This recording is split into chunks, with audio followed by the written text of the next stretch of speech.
China. The red thread. Okay, again, let's try to keep it down on the stereotypes. I know, and I'm saying that might be a little bit racist. I'm a good driver. I know that some people may call it that, but I think that is not a good way to think about it. All right, so we need to find motivations. Okay, leadership is a really good one, and competition with China is another really good one. Are there any other motivations to going to space? Going to Mars, but why? Because Mars is cool. Okay, I think that we've kind of got to one. One of the main motivations of the space program is that it's kind of cool, right? Have any of you gone to space camp or known people who've gone to space camp? I know someone who's gone to space camp. Okay, at least when I was a kid, this was the coolest thing that you could possibly do was go to space camp, right? No one. Maybe I'm just a really big nerd, and I thought it was the coolest thing possible. But so space camp is kind of just a demonstration of the kind of way that we think of space as this kind of goal that's kind of interesting and cool, right?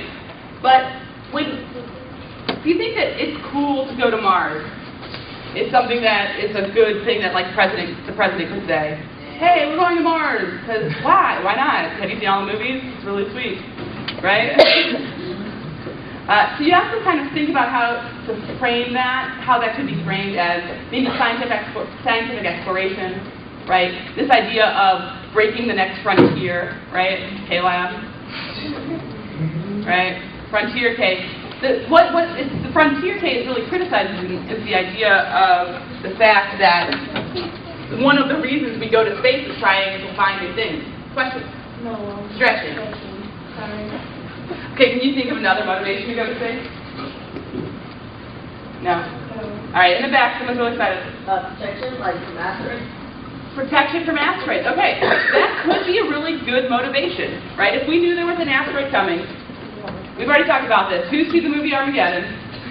Right? It's not unpopular to deflect the asteroid, right? You wouldn't lose political capital hey, everybody's going to die. I'm going to spend my political capital on deflecting this asteroid. I might not get health care passed. I'm okay with that, right? If there are big issues, we can prove that they're real harm. But that depends on proving that, right? All right. I'm going to go through some pictures of after the Cold War. Clinton. Some more Clinton. Little George W. A little more W. All right, so I want to talk about a couple more things. This kind of gets at, who said asteroids? In the back, yeah? Protection? All right, I think this cartoon is really good. All right, so we have the GOP deficit reduction plan depicted as an asteroid. And we've got NASA here saying, everything looks closer through the telescope, right?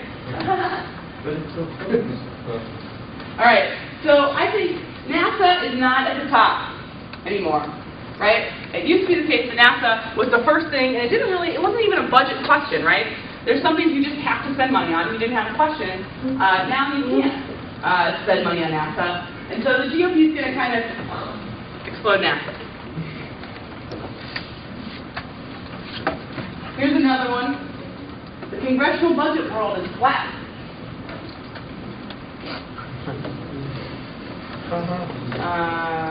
This one's not as funny. Alright, I agree.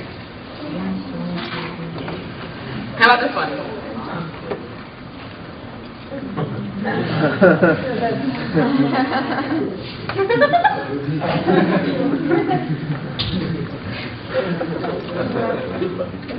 Alright, so let's think about some things that might be less popular than NASA in terms of, well, not less popular, but more important to fund than NASA. Schools. Although the federal government doesn't really fund schools. Some things the federal government spends money on. Medicare, Medicaid, defense. Defense is a big one. IHS. What? Jocko. Saying random letters. Alright, so there's lots of other budget priorities that are going to have to be dealt with, right? This is happening right now as we speak, right? Barack Obama is fighting with the Republicans. In fact, yesterday McConnell invited him to lunch, right? Anybody hear about this? Mitch McConnell was like, hey, I'd like to invite you to lunch to talk over this budget problem, and Barack was like, no. He was like, no, not going. This is how bad it is, and we then are going to do the plan right now. And just be like, oh, hey, yeah, you know that whole debt ceiling thing and the fact that we can't at all agree on a budget? Let's spend billions of dollars, trillions of dollars on going to Mars.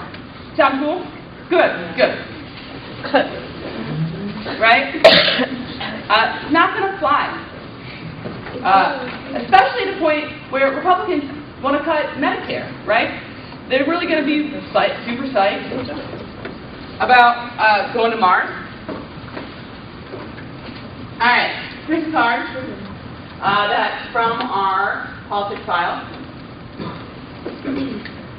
That is really good. I think this last line here, let's focus on this. Given how contentious budget issues have been in the current Congress, any attempt to turn it, and it's talking about national budget, into something concrete would probably be a non-starter. So when you are debating politics, you absolutely have to keep in mind this question of the budget. It's extremely important, and any spending that NASA does is under extreme scrutiny. I'm going to prove this because I'm in love with Twitter now by things I found on my Twitter feed. All right, I follow On Orbit, which is one of the NASA Watch Twitters. Okay, so I think this was on Monday. NASA held a reception at the National Air and Space Museum, which is the NASA, for spacesuits. I don't know what that means. But this is all I saw. How many college educations could have paid for with the catering/rental costs for the NASA spacesuits reception at the National Air and Space Museum? Okay, so they had a party, and then it kind of blew up on Twitter, as we're about to see. With all that money NASA's spending on news at the space reception, why is there no webcast, no NASA TV, no nothing on NASA? Yeah. Is this Twitter like NASA's Twitter, or is it? No, this is people who, there are entire Twitter feeds that just follow what NASA is doing and kind of criticize that. It's pretty awesome. This is one On Orbit and NASA Watch. NASA Watch is also a good one. NASA Watch says the entire cost of lavish space news party at NASA tonight was paid for by NASA. At the same time, while they're cutting exobiology. All right, wow. Okay. Now, Space Policy Online responds. Space Policy Online is pretty good. Space Policy Online says, I've been assured no NASA money was used for this event. All right, okay. Well, who paid for it then?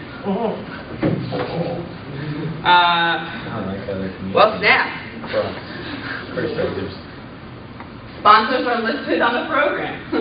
Can you list the sponsors? All right, so it kind of goes on like this. But I think it demonstrates a point, which is that really anything that NASA does, people see and people watch, right?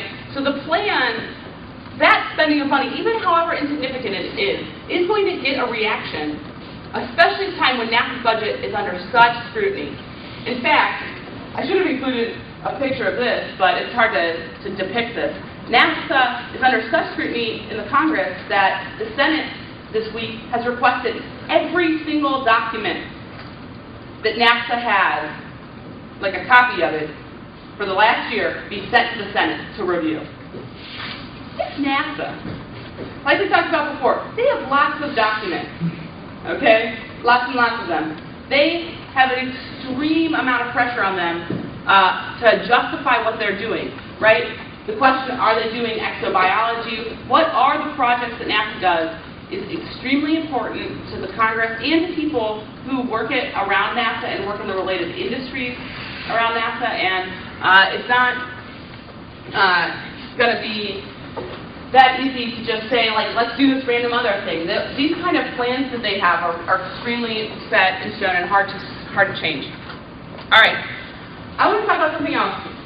I think that another thing we need to think about NASA is that I don't think we're as excited about space anymore as we used to be. Right? Okay, so this is America's pioneering spirit seems to have crashed into the death of Obama. So maybe this is a no-win argument to the frontier cave. We no longer have our pioneering spirit. Senator? Who's on the floor? I think that it's either the chief of staff or the NASA chief. This guy named Bolden, I think. Isn't that Bolden? Bolden's the NASA chief? Yeah. I'm not sure if that's supposed to be him or not. But I also like here that on the piece of the paper we've got war, healthcare, recession, deficit are the things that he was considering, and then NASA crashed into the table. All right, so I think that we are not quite as excited about space as we used to be, right? And I think that that's what is kind of hurting NASA in Congress. It's not as cool as it used to be. Nobody here thinks that Space Camp is cool. Do y'all think Dippin' Dots are cool too? Yeah. Ice cream from space. Okay, that's just because they're cool. They're obviously cool. You don't have to think space is cool to think Dippin' Dots is cool, right? Right. What other things about space? I just don't think that in culture, generally, people think that going to the moon or Mars is as important, right? In fact, we don't even watch the shuttles take off anymore, right? It was like the biggest deal ever. It was the only thing on TV when like something went to space in the past. Now it's kind of like, yeah, we do that all the time, right? Who cares? Would you really like want to watch NASA TV? It's just them in the space station. It's just a feed of what they're doing all day. Not very interesting. It's almost as good as C-SPAN. All right, here's another cartoon. Look, you can see NASA's bleak future from here. All right. One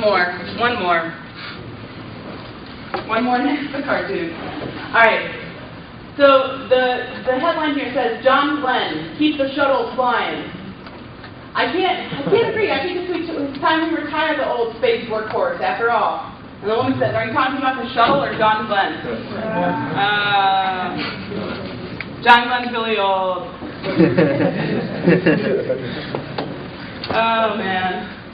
But I think it demonstrates the point, this cartoon makes the point that space seems sort of like old, right?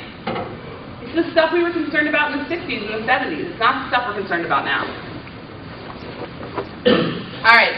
I think that this card, which is also in our file, demonstrates this point. 50% of Americans now say the United States should cut back on space exploration. So at least 50% of the population thinks that it is not a priority and it's not cool to go to space anymore. All right. Obama on space. Hope and change? Question mark? No. No? Who said that? All right, so what's the kind of thing that has really defined Obama's space policy? Not Constellation. The cut of Constellation. Who said that? Good. All right. Cutting Constellation has kind of been the main part of Obama's space policy, right? What was the reaction to that? Did everybody was like, oh, cool?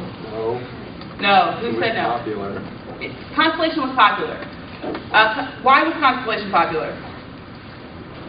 It was like tangible. People wanted a man on the moon again, which was like the main goal. Right. Yeah. It's a tangible goal to get a human space flight again. And people did not like when it was cut. Although I think this cartoon, I think, will demonstrate something, which is, all right, so you got some elephants which represent which party? Republicans. Okay. Obama's reckless plans will eliminate thousands of government jobs. Even worse, he wants to put some government duties in the hands of competing private businesses. All right, and U.S. space travel proves the existence of alternative realities. Why is this an alternate reality? That's typically been one of the GOP's goals. Right, yeah. Okay, okay, Obama eliminated a massive U.S. government program, Constellation, and wanted to put it into private hands. And the GOP was like,